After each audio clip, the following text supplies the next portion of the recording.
Mesdames et messieurs, au nom de la Chambre vaudoise immobilière, de la Chambre du commerce et de l'industrie, de la Fédération patronale vaudoise et de Prométhère, je vous souhaite la plus cordiale des bienvenues à cette 29e édition du Forum de l'économie vaudoise. Cette manifestation annuelle est organisée par les 4 associations économiques faîtières du canton de Vaud qui collaborent étroitement au quotidien en vue de défendre l'attractivité de la place économique vaudoise. J'ai le plaisir de prendre la parole devant vous en qualité de président de la Chambre vaudoise immobilière.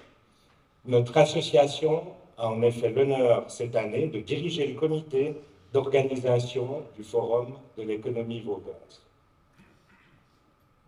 La thématique de cette matinée est intitulée 2030, comment upgrader l'humain. À l'heure du tout numérique, de l'intelligence artificielle, des algorithmes appliqués aux domaines les plus variés, il y a lieu d'une part de s'interroger sur la place qu'entend occuper l'humain dans tous ces processus, et d'autre part d'identifier les compétences qui seront requises par la main-d'œuvre de demain pour répondre aux nombreux nouveaux défis posés par les avancées technologiques.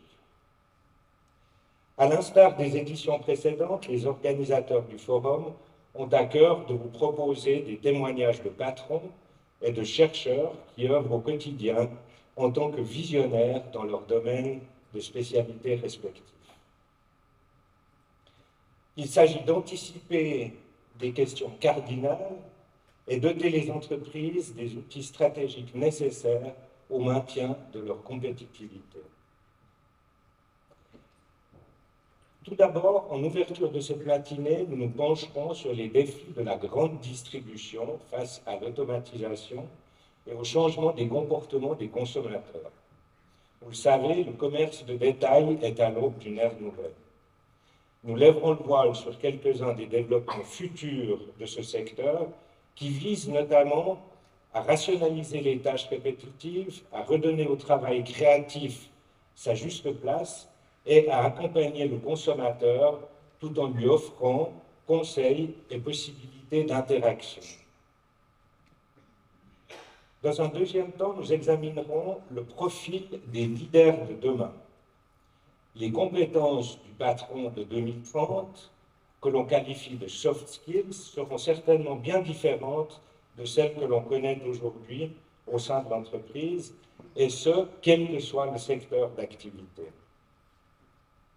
L'essor formidable de la technologie, mais également les événements vécus ces derniers temps, nous ont fait prendre conscience, parfois dans la douleur certes, que le futur n'est pas une projection linéaire du présent. Comment le chef d'entreprise peut-il identifier et anticiper les principales tendances du monde du travail pour pouvoir répondre aux exigences futures du marché? Tel sera le thème du deuxième exposé. Le fil rouge nous amènera ensuite à découvrir une approche alternative et novatrice, fruit d'une initiative privée dans le domaine de la formation des codeurs et des codeuses de demain. Basée sur le peer-to-peer learning et la gamification, on ne sait plus comment il faut le prononcer, la méthode développée par l'école 42 vise à pallier au manque de spécialistes en recrutant et formant de jeunes talents sans qu'un diplôme ou un écolage ne soit exigé. Certains d'entre vous se souviennent peut-être du film de science-fiction 2001, l'Odyssée de l'espace de Stanley Kubrick. Le dénommé HAL 9000, ordinateur de bord doté d'intelligence artificielle et censé accompagner l'équipage dans sa mission, finit par y prendre le contrôle du vaisseau et anéantir l'équipage. Le monde de demain sera-t-il contrôlé par des robots? Les travailleurs céderont-ils leur place à des machines dotées d'intelligence artificielle capables de les remplacer? Une chercheuse nous exposera les limites actuelles et les perspectives futures de la robotisation des emplois. Enfin, notre dernier conférencier nous parlera de l'univers du métavers ou métaverse, à peine imaginable il y a encore quelques années. Cette révolution illustre à elle seule la puissance de la digitalisation de notre société.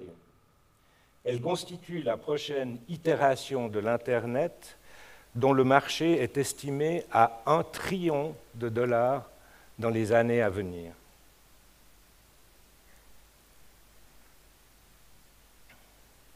La pandémie a démocratisé les relations humaines à distance.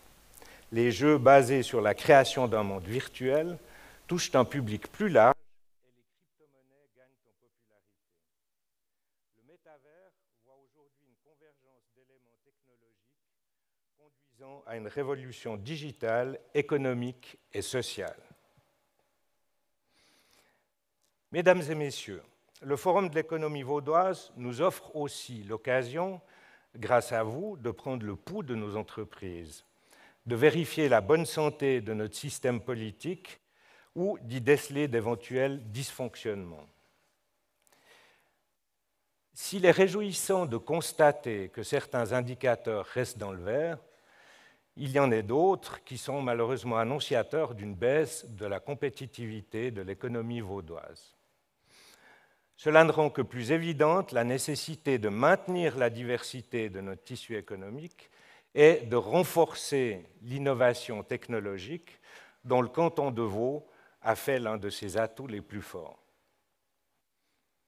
La digitalisation dans tous les secteurs de l'administration, de l'économie et de la formation, ainsi que la compétitivité des entreprises, nécessitent que l'on lève les entraves inutiles qui se sont accumulées au fil des ans. L'État n'a pas vocation à résoudre tous les problèmes de la société. Il doit se concentrer sur ses missions principales pour pouvoir être, en temps et en heure, au service des citoyens plutôt que l'inverse. Pensons aussi sur un plan plus général à la résurgence de l'inflation, à la hausse des coûts de l'énergie, à la pénurie de main-d'œuvre qualifiée dans certains secteurs.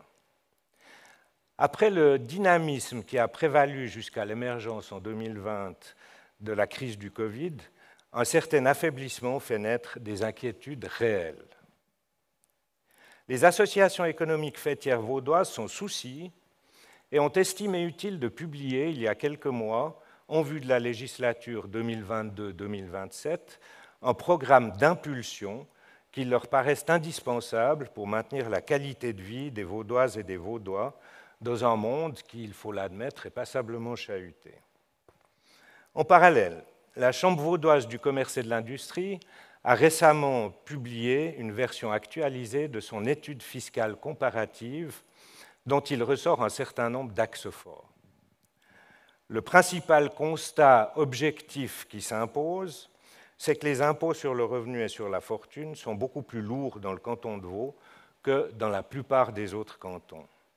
Le canton de Vaud fait même partie du peloton de tête en matière d'imposition des personnes physiques.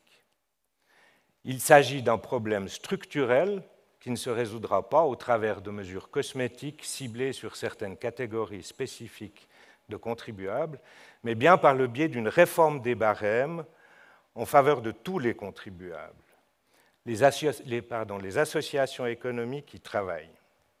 Nous aurons le plaisir de vous remettre un exemplaire de chacune de ces deux publications à la fin de la manifestation.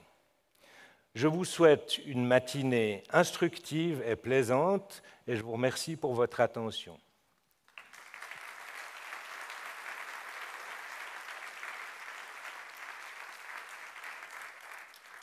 J'ai maintenant le plaisir de céder la parole à Madame la conseillère d'État Isabelle Moret, dont je salue la présence aujourd'hui, tout en relevant que nous avons d'ores et déjà commencé les associations économiques une collaboration dont on sait qu'elle sera extrêmement fructueuse puisque nous avons d'ores et déjà repris les rencontres traditionnelles entre nos associations et le département qui va être, on n'en doute pas une seule seconde, dirigé brillamment par Madame Moret.